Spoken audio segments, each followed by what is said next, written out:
자식 키워봤자 소용없다니까요. 어차피 늙으면 혼자야. 아들, 딸한테 너무 기대하지 마. 이 말을 하는 건 누구일까? 어느 드라마 속 악역 며느리? 뉴스에서 본 폐륜적인 자식들? 아니다. 바로 내 자식들이었다. 김정희 70세 씨는 병원 침대에 누워 천장을 바라보고 있었다. 허리 수술을 마친 지 벌써 일주일째. 그런데도 병실 문을 열고 들어오는 사람은 없었다. 아들, 딸, 손주들? 아무도 오지 않았다. 핸드폰을 열어 아들에게 문자를 보냈다. 엄마 병원에 있어. 허리 수술했어. 잠시 후 답장이 왔다. 엄마, 돈 필요해요? 심장이 철렁 내려앉았다. 돈이 필요하냐니? 괜찮냐?는 말 한마디 없이? 어릴 때부터 정희 씨는 점쟁이의 말을 들으며 자랐다. 이 아이는 평생 고생할 팔자요. 남편 복도 없고 자식 복도 부족해. 늙어서는 외롭게 혼자 살 팔자야. 하지만 정희 씨는 그 말을 믿지 않았다. 내 팔자는 내가 만든다. 그래서 자식들에게 헌신했다. 밤낮 없이 식당에서 일해 돈을 벌었고 남편이 사업에 실패해도 묵묵히 빚을 갚았다. 한 번도 자식들에게 짐이 된 적이 없었다. 오히려 아들 등록금, 딸 결혼자금, 손주 용돈까지 꼬박꼬박 보냈다. 자식들이 성공하면 나도 행복해질 줄 알았다. 그렇게 엄마로서 할 수 있는 걸 다 했다. 그런데 엄마, 우리도 힘들어요. 엄마가 사주의 그런 팔자잖아요. 그냥 편하게 사세요. 그 말을 들은 순간 모든 것이 무너졌다. 내가 키운 자식들이 내가 나이 들어 병원에 누워있는 지금 날 이렇게 외면하는구나. 사주는 틀리지 않았다. 하지만 내가 만든 팔자가 더 끔찍했다. 자식들은 정희 씨를 사주의 외로운 팔자라고 말했다. 하지만 병원 침대에 누워있는 동안 깨달았다. 이건 팔자의 문제가 아니라 선택의 문제였다. 나는 자식들에게 기대했다. 나는 가족을 위해 모든 걸 희생했다. 나는 끝까지 자식들이 언젠가는 나를 챙겨줄 거다라고 믿었다. 그러나 그게 착각이었다. 조상님이 정해준 팔자도 있지만 사람의 인생은 선택으로 바뀌는 거야. 그래서 정희 씨는 다짐했다. 이제부터는 내 인생을 바꾼다. 노후는 자식이 아니라 나를 위해 사는 거다. 병원에서 퇴원한 후 정희 씨는 가장 먼저 집을 정리했다. 옷장 속 가득 쌓인 자식들 용돈 봉투, 손주들 주려고 모아둔 선물, 혹시 자식들이 필요할까봐 남겨둔 살림들까지 모든 걸 버렸다. 이제부터는 자식들을 위한 엄마가 아니라 나를 위한 삶을 살기로 했다. 얼마 후 큰딸에게서 전화가 왔다. 엄마, 동네 사람들이 그러는데 엄마가 집을 정리하신다고 하던데요? 엄마, 어디 가세요? 설마 우리한테 상속 안 해주려고 그러시는 거 아니죠? 그 말에 정희 씨는 헛웃음을 지었다. 상속이라니? 아직 살아있는데? 아니, 그냥 미리 말이라도 해주셔야죠. 우리도 계획이 있으니까요. 그 순간 정희 씨는 알았다. 자식들이 걱정하는 건 내 노후가 아니라 자기들 몫이었다. 그래, 이젠 내 노후를 위해 살아야겠다. 정희 씨는 자식들에게 기대하는 걸 완전히 버렸다. 대신 진짜 노후를 위해 필요한 세 가지를 찾기 시작했다. 첫째, 건강이 전부다. 허리 수술 후 정희 씨는 평생 처음으로 헬스장에 등록했다. 평생 가사 노동만 했던 몸을 위해 근력 운동을 시작한 것이다. 어머님, 이제 무거운 거 드시면 안 돼요. 허리는 걷기보다 코어 운동이 더 중요해요. 트레이너의 말을 들으며 정희 씨는 깜짝 놀랐다. 운동을 한 달 하고 나니 허리 통증이 사라졌다. 내가 이렇게 몸을 망쳐가면서도 왜 자식들한테 기대려고 했지? 정희 씨는 오래전 헤어졌던 고향 친구들을 다시 만나기로 했다. 20년 만에 다시 본 친구들은 모두 달라져 있었다. 나는 실버 대학에서 강사해. 나는 여행 다니면서 유튜브 찍어. 나는 연극 동아리에서 활동해. 이들은 자식들에게 매달리지 않았다. 대신 서로의 삶을 즐기며 살아가고 있었다. 나도 이렇게 살 수 있지 않을까? 그날 이후 정희 씨는 실버 대학에 등록했다. 여행 동아리, 독서 모임, 요리 수업, 새로운 사람들과 함께하며 자식들보다 더 소중한 관계를 만들어 가기 시작했다. 셋째, 나만의 취미를 찾아라. 정희 씨는 한 가지 깨달았다. 자식들을 위해 살던 70년 동안 내 취미는 없었다. 그래서 평생 처음으로 배우고 싶은 것을 시작했다. 그것은 바로 그림 그리기였다. 엄마가 그림을? 엄마, 이제 와서 무슨 자식들은 어이없어 했지만 정희 씨는 신경 쓰지 않았다. 이제는 엄마가 아니라 나를 위해 살기로 했으니까. 몇 달이 지나자 자식들이 이상한 낌새를 느꼈다. 엄마, 요즘 왜 이렇게 바쁘세요? 엄마, 친구들이 그러는데 여행도 다니신다면서요? 엄마, 혹시 돈 많으신 거 아니죠? 그 순간 정희 씨는 웃었다. 이제 와서 엄마의 돈이 궁금하니? 자식들은 엄마가 자신들에게 상속해줄 돈이 없을까 봐 불안해하고 있었다. 하지만 정희 씨는 흔들리지 않았다. 이제부터 내 돈은 나를 위해 쓸 거다. 정희 씨가 자신의 삶을 되찾아가던 어느 날, 자식들은 점점 불안해하기 시작했다. 엄마, 요즘 너무 바쁘신 거 아니에요? 엄마, 돈은 남겨둬야죠. 우리 생각도 좀 해주세요. 정희 씨는 속으로 피식 웃었다. 내가 평생 너희만을 위해 살았는데 이제 와서 더 바라니? 자식들이 엄마의 인생을 걱정하는 것이 아니었다. 그들이 불안해하는 건 엄마의 돈이었다. 어느 날, 큰딸 미영이가 심각한 얼굴로 찾아왔다. 엄마, 솔직히 말해봐요. 엄마, 혹시 요즘 재산 정리하고 계신 거 아니죠? 그래, 정리하고 있지. 근데 너희 몫은 없을 거야. 정희 씨는 단호하게 대답했다. 엄마, 농담하지 마요. 엄마 돈이면 우리 손주들 교육비도 대주고 우리 노후도 준비할 수 있어요. 그게 왜 내 돈으로 해야 하는 일이니? 미영이의 얼굴이 굳었다. 엄마가 평생 우리를 위해 사셨잖아요. 그런데 지금 와서 이러시면 저희는 뭐가 돼요? 그러니까 이제 엄마 인생도 살 때가 됐다는 거야. 평생 너희한테 헌신한 게 당연한 줄 알았지? 미영은 아무 말도 하지 못했다. 며칠 후, 작은 아들 경수에게서 전화가 걸려왔다. 엄마, 요즘 친구들 보면 부모님이 미리 상속 정리해 주던데 엄마도 미리 정리하는 게 좋지 않아요? 드디어 본색을 드러내는구나. 정희 씨는 깊은 한숨을 쉬었다. 경수야, 엄마가 만약에 돈이 없으면 어떡할래? 네? 그럴 리가 없잖아요. 왜 없을 리가 없다고 생각해? 엄마가 지금까지 너희만 위해 살았다고 해서 마지막까지 그래야 해? 아니, 그게 아니라 경수야, 엄마 돈은 엄마를 위해 쓸 거야. 내 노후는 내가 준비해. 경수는 아무 말도 못했다. 그동안 너무 당연하게 생각했던 부모의 재산이 자기 것이 아닐 수도 있다는 걸 처음 깨달았기 때문이었다. 며칠 후, 자식들이 모였다. 엄마, 그래도 자식이 있어야 노후가 편하죠. 엄마, 그러다 나중에 후회하면 어떡해요? 하지만 정희 씨는 이제 흔들리지 않았다. 엄마는 후회하지 않을 거야. 너희한테 기대면서 외롭게 사는 것보다 내 인생을 즐기면서 혼자 사는 게 더 행복해. 자식들은 결국 할 말을 잃었다.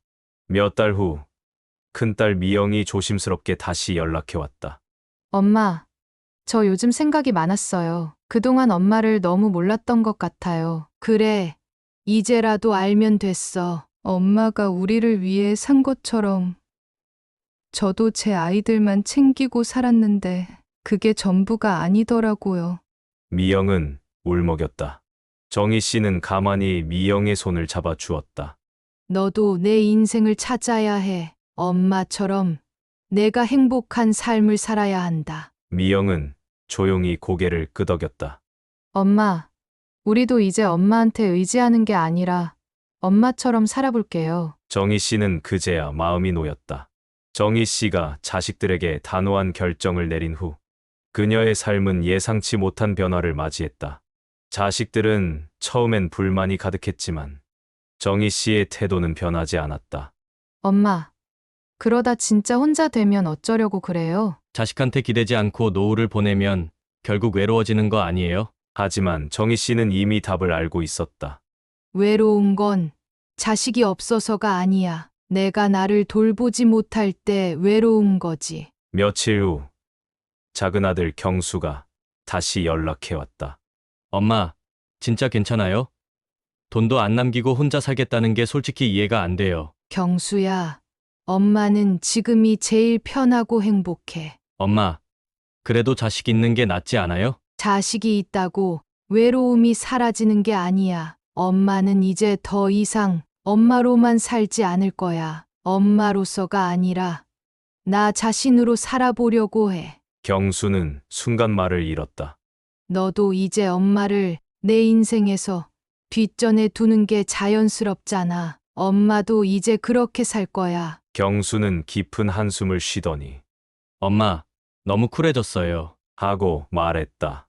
자식들이 재산을 기대할 수 없다는 걸 알게 된 후 그들은 더 이상 정희 씨에게 노후 걱정을 하지 않았다. 엄마, 근데 혼자 살면 뭐가 좋아요? 뭐 하고 사세요? 심심하지 않아요? 엄마는 지금이 제일 바빠. 정희 씨는 자신의 일상을 차분히 설명했다. 아침마다 요가 수업을 듣고 동네 친구들과 함께 산책, 도서관에서 책을 읽고 새로운 강좌를 들음, 주말에는 취미로 그림을 배우기 시작함. 나이 먹었다고 새로운 걸 배우지 못하는 게 아니야. 이제부터라도 하고 싶은 걸 하면서 살아야지. 자식들은 놀랐다. 엄마가 이렇게 적극적인 사람이었어요? 원래부터 그랬어. 너희 키우느라 바빠서 못했을 뿐이지. 몇 달 후 큰딸 미영이 모처럼 엄마 집을 찾았다.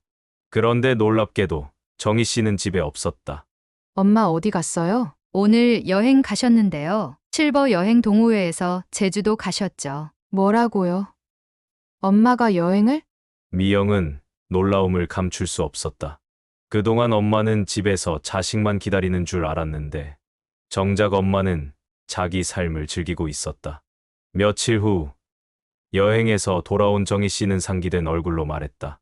미영아, 제주도 너무 좋더라. 다음엔 강원도로 간대. 미영은 멍하니 엄마를 바라봤다. 엄마, 나보다도 더 재밌게 사시는 것 같아요. 그럼 그게 인생이지. 자식들은 처음엔 엄마가 외롭다고 생각했다. 하지만 시간이 지나면서 깨달았다. 엄마가 우리보다 더 행복해 보인다. 엄마처럼 살아야 하는 거 아닐까? 큰딸 미영은 남편과 갈등을 겪으면서도 참고 살았다. 애들 때문에, 가정 때문에. 하지만 엄마를 보며 생각이 바뀌었다. 엄마, 저도 하고 싶은 거 하면서 살아도 될까요? 그럼 내 인생을 살아야지. 엄마도 그렇게 늦게 시작했는데 저도 지금부터라도 해볼래요. 작은 아들 경수도 말했다. 엄마, 저도 이제 제 인생 한번 개척해 볼게요. 정희 씨는 미소를 지었다. 그래, 이제야 알겠구나. 부모는 자식에게 재산을 남기는 게 아니라 삶의 방식을 남겨줘야 해. 정희 씨는 이제 단순히 혼자 사는 것이 아니라 스스로 성장하는 삶을 살기로 결심했다. 자식들이 엄마도 우리보다 더 재밌게 사시는 것 같아요. 라고 말한 순간 그녀는 확신했다.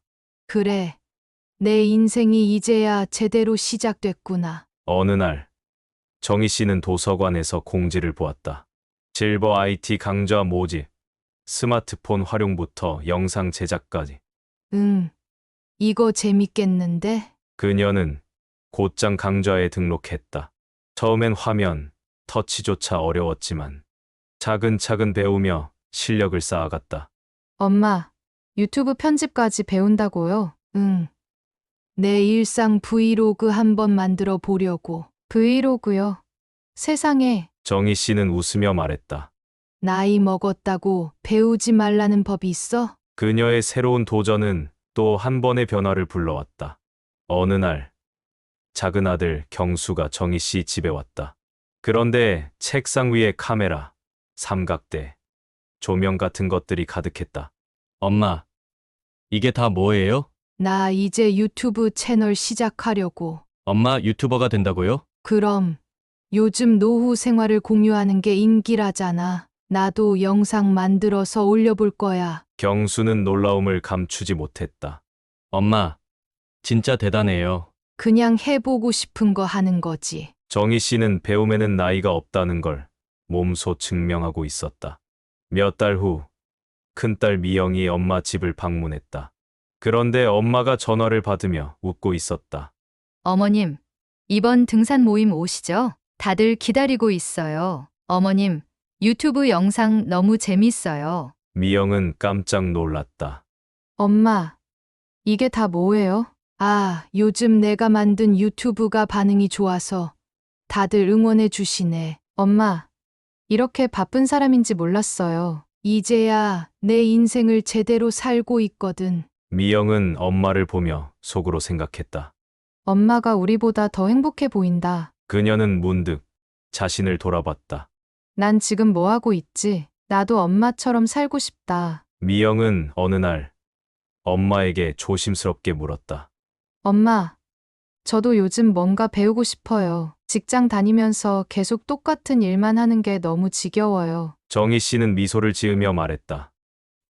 좋지. 뭐든 시작하는 게 중요해. 엄마, 뭘 배워야 할까요? 내가 정말 하고 싶은 걸 해봐. 엄마는 이제서야 하고 싶은 걸 하며 살고 있어. 엄마, 저도 그렇게 살 수 있을까요? 그럼, 너도 내 인생을 살아야지. 미영은 그날 결심했다. 엄마처럼, 나도 내가 하고 싶은 걸 하면서 살 거야. 몇 개월 후 정희 씨의 유튜브 채널은 예상보다 큰 인기를 끌었다. 노후에도 성장하는 법, 혼자 살아도 외롭지 않은 삶. 이런 주제들은 많은 사람들에게 감동을 주었다. 어느 날 미영과 경수가 엄마에게 말했다. 엄마, 우리도 엄마 덕분에 많이 배웠어요. 엄마처럼 스스로 행복을 찾는 게 중요하다는 거요. 정희 씨는 미소를 지었다. 부모가 자식에게 물려줄 건 돈이 아니라 삶의 방식이야. 자신의 삶을 개척하는 법을 알려주는 거지. 자식들은 그제야 깨달았다. 엄마가 우리에게 진짜 중요한 걸 가르쳐 주셨구나. 정희 씨는 이제 남의 시선을 의식하지 않는다. 더 이상 엄마, 그 나이에 뭘 하려고? 같은 말도 듣지 않는다. 그녀는 확신한다. 이제야 진짜 내 삶을 살고 있어. 어느 날 동네 지인이 말했다. 정희 씨, 나이도 있으신데 이제 좀 조용히 사는 게 어때요? 유튜브니 등산이니 바쁘게 다니시네. 정희 씨는 웃으며 말했다. 그럼 나이 들면 그냥 가만히 있어야 해요. 인생을 멈출 필요는 없잖아요. 그래도 좀 나이에 맞게 사는 게 좋지 않겠어요? 정희 씨는 단호하게 말했다.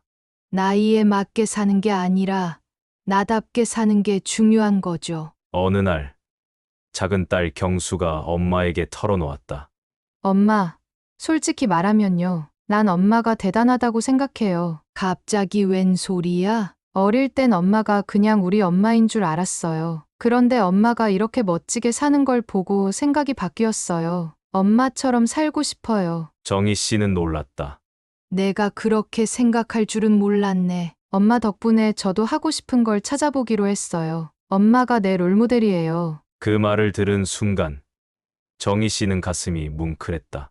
그녀는 평생 자식들에게 기대지 않는 삶을 꿈꿨지만 결국 그녀의 선택이 자식들에게 가장 큰 영향을 주고 있었다. 정희 씨는 이제 새로운 목표를 세웠다. 그것은 단순한 취미가 아니었다. 내가 배운 것들을 사람들과 나누고 싶어. 그녀는 요양원과 실버센터에서 스마트폰 활용 강의를 시작했다. 나이가 많아도 배우려는 사람들이 있다는 걸 깨달았다. 할머니, 저도 배우고 싶어요. 손주가 그렇게 말했을 때 정희 씨는 미소를 지으며 말했다. 그래. 뭐든 배우는 게 중요하단다. 배움에는 나이가 없으니까. 정희 씨는 이제 누구에게도 휘둘리지 않는다. 자식이 있어도 외롭지 않은 법을 깨달았다. 자식이 인생의 전부가 될 필요는 없어. 내가 행복하면 자연스럽게 가족도 행복해지는 거야. 그녀는 더 이상 노후는 외롭고 힘든 시간이라고 생각하지 않는다. 이제야 진짜 자신을 위한 삶을 살고 있다. 엄마, 우리보다 더 바쁘신 것 같아요. 엄마가 너무 행복해 보여요. 정희 씨는 환하게 웃으며 말했다. 맞아. 이제야 내 인생을 제대로 사는 것 같아. 나이는 숫자에 불과하다. 진짜 중요한 건 내가 지금 어떤 삶을 살고 있는가. 노후에도 새로운 목표를 세우고 배우고 성장하는 사람만이 진정한 행복을 누릴 수 있다. 자식이 있어도 없다고 해도 결국 인생은 나 자신을 어떻게 채우느냐에 달려 있다. 당신도 새로운 도전을 시작할 수 있습니다. 당신의 노후도 더 빛날 수 있습니다. 그리고 당신의 인생도 아직 끝나지 않았습니다. 이제 당신의 이야기를 써보세요.